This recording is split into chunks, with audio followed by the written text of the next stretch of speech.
নরওয়ের বিপক্ষে ব্রাজিল মাঠে নামার আগে কার্লো আনচেলত্তি প্রেস কনফারেন্সে বেশ কিছু গুরুত্বপূর্ণ তথ্য দিয়েছেন। একই সাথে নেইমারকে নিয়ে তার পরিকল্পনার ছোটখাটো একটা বার্তা দিয়ে রাখলেন। শুরুটা করি কার্লো আনচেলত্তির জিনিয়াসনেস নিয়ে। প্রতিপক্ষকে কিভাবে সম্মান দিতে হয় সেটার একটা নজির স্থাপন করলেন কার্লো আনচেলত্তি। নরওয়ের কোচ রীতিমতো একটা ছোটখাটো হুমকি দিয়েছিলেন যে আমরা আসছি, ব্রাজিল তোমরা প্রস্তুত থাকো। তো এই ধরনের বার্তা দেওয়ার পর স্বাভাবিকভাবে আপনি কি করতেন বা অন্যরা কি করতো?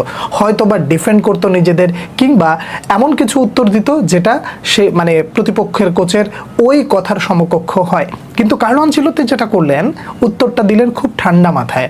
তিনি একেবারে সোজা সাপটা বললেন, দেখুন বিশ্বকাপের এই পর্যায়ে এসে যেই দল খেলতে আসে তাদেরকে আসলে ছোট করে কখনোই দেখতে চাই না। একই সাথে তারা যোগ্য হিসেবে এখানে এসেছে। আমরা চেষ্টা করব আমাদের বেটার ফুটবল খেলতে, তবে আমরাও এটা অস্বীকার করব না যে তাদের দলে গুরুত্বপূর্ণ কিছু সদস্যরা রয়েছেন, যেমন আর্লিং হালান্ড একজন এবং আরও কিছু গুরুত্বপূর্ণ খেলোয়াড়রা রয়েছেন। আমরা চেষ্টা করব তাদের বিপক্ষে কিভাবে বেটার ফুটবল খেলা যায়। একটু কম্পেয়ার করে দেখেন তো, প্রতিপক্ষের কোচ অর্থাৎ নরওয়ের কোচ যেখানে বলছে যে ব্রাজিল প্রস্তুত থাকো আমরা আসছি, সেখানে কার্লো আনচেলত্তি বিনয়ের সাথে তাদেরকে সম্মানও দিলেন এবং আমরা যে প্রস্তুত সেটার একটা বার্তা দিয়ে দিলেন। নেইমার জুনিয়রকে নিয়ে কার্লো আনচেলত্তি যে বার্তাটা দিয়েছেন তার আগে একজন সাংবাদিক প্রশ্ন করেছিলেন যে আপনি নেইমারকে যে এত সময় বসিয়ে রেখেছেন, একই সাথে আপনি জাপানের বিপক্ষে যেখানে নেইমারকে না নামিয়ে আপনি কেন মার্টিনেল্লিকে নামালেন?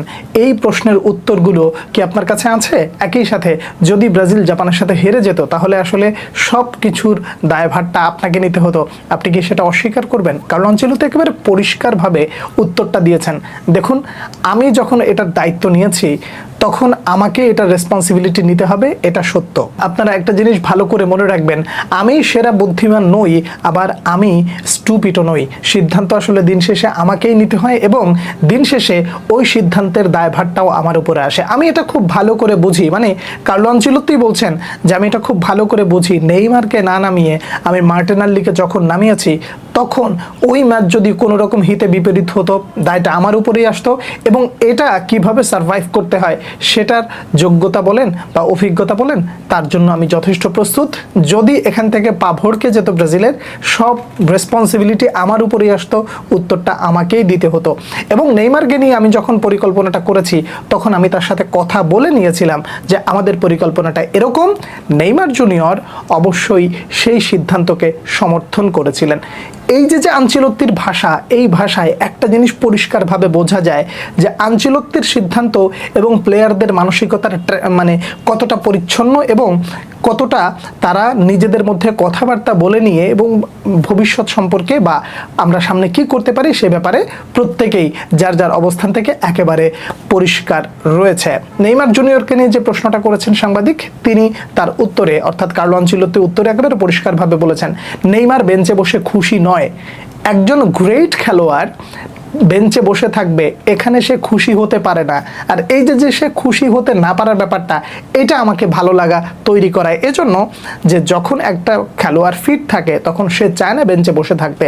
আমাদের নেইমারকে প্রয়োজন আছে, কথাটা ভালো করে একটু বুঝবেন, আমাদের নেইমারকে প্রয়োজন আছে, কিন্তু যখন প্রয়োজন ঠিক তখন নেইমারকে নামিয়ে দিব, এতে কোনো প্রকার সন্দেহ নাই।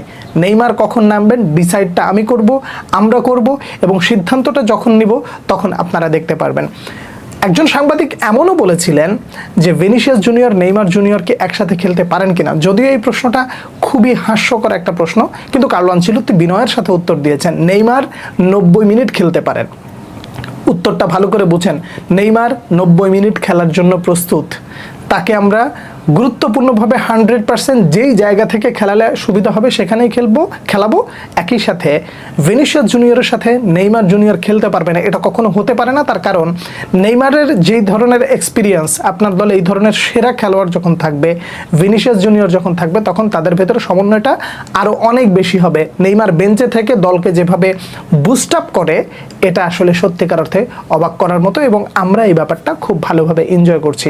ভিনিসিয়াস জুনিয়রকে এই মুহূর্তে ব্রাজিল দলের মেইন ম্যান কিনা, উত্তরে কার্লো আনচেলত্তি বলেন যে মেইন ম্যান এই প্রশ্নটা এভাবে না করে উত্তরটা এভাবে দিতে চাই যে একজন খেলোয়াড়ের উপরে নির্ভরশীল না হয়ে পুরো দলটা যখন ভালো খেলে তখন ওই দলটা সফলতার চূড়ান্ত পর্যায়ে পৌঁছাইতে পারে এবং নিজেদের কাঙ্ক্ষিত গন্তব্যে যেতে পারে। এই উত্তরটার মানেটা কি আপনি বুঝতে পেরেছেন? তার মানে কার্লো আনচেলত্তি দলের প্রতিটা সদস্যকে বলতে চান, তোমার যেই কাজ সেই কাজটা তুমি তোমার মতন করে করে আসো, 100% দাও। যার দরকার গোল করা সে গোল করবে, যার দরকার ডিফেন্ড করা সে করবে, যার দরকার গোল সেভ করা সে গোল সেভ দিবে, যার দরকার মিডফিল্ড নিয়ন্ত্রণ করা সে তার কাজ করবে। তার মানে একজন ডিপেন্ডেন্ট মানে একজন খেলোয়াড়ের উপরে ডিপেন্ডেন্সি তৈরি না করে পুরো দলটাকে কিভাবে সামনের দিকে এগিয়ে নেওয়া যায় এবং একটা ফ্যামিলি করে তারপরে এই দলটাকে কিভাবে প্রস্তুত করা যায়, কার্লো আনচেলত্তি যেন সেই বার্তাটাই দিলেন। আনচেলত্তির এই বার্তাগুলো